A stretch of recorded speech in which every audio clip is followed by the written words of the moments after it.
Magpainit muna ako ng mantika. Use oil na yung gamit ko kung bakit ganyan ang kulay niya. At saka iprito ko na rin yung tilapia. Antayin na lang magluto yung kabilang side at saka balik ka rin. Pagkaluto, tanggalin muna at ilagay sa strainer para makatulo yung excess na mantika at isit aside. Habang ginagawa ko yan mga kalasa, kung bago ka pa lang sa aking channel, welcome!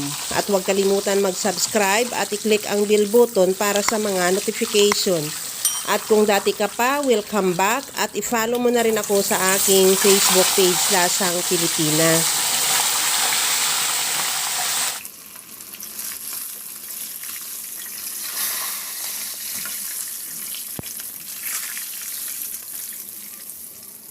Pagkatapos ko na tanggalin yung tilapia sa kawali, bawasan ko muna yung mantika at magtira lang ng kaunti at igisa ko na rin yung sibuyas.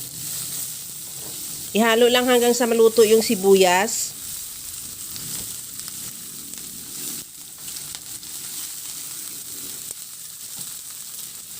At ilagay ko na rin yung bawang. Ihalo lang din hanggang sa maglabas lang din ng aroma yung bawang o maluto rin.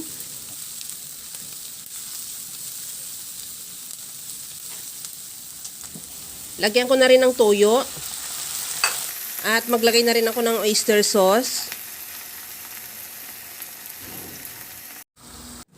Ihalo lang hanggang sa mag-reduce lang ng kaunti yung toyo at oyster sauce. At lagyan ko na ng tubig. Nakadepende yung dami ng tubig sa dami mong isda. At maglagay na rin ako ng calamansi juice. Lagyan ko na rin ng asukal at paminta. Ihalo lang hanggang sa kumulo.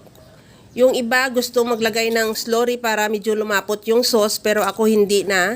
Gusto ko yung natural lang, ayoko ng medyo malapot. At ilagay ko na rin yung tilapia. At hayaan lang kumulo para medyo ma-absorb lang din ng tilapia yung timpla ng ating sauce.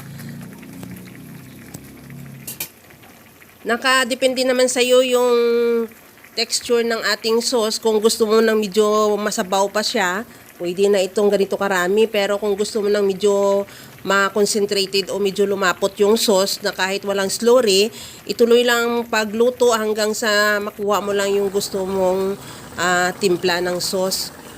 At saka na natin ilagay yung onion rings. Takpan ko muna yan para maluto lang din yung onion o yung sibuyas. Pagkatapos yan, ready to serve na yan. Kaya mga kalasa, kung nagustuhan mo yung ating video, please like na lang at pakishare na rin sa inyong mga friends. At kung bago ka pa lang sa aking channel, subscribe na at i-click mo na rin ang bell button para sa mga notification. Kaya mga kalasa, alam ko kayang-kaya mo tong gawin dahil sa sobrang simple at napakadali niya lang lutuin. Kagaya lang lagi sa sinasabi ko na wala namang hindi marunong magluto basta sa simpleng paraan lang. Okay na tong ating tilapia steak na talaga namang siguradong mapapa-extra rice ka dahil sa sobrang sarap niya, sa sauce pa lang talagang mapaparami ka na ng kain. Hanggang sa muli mga kalasa, thank you for watching. Bye-bye!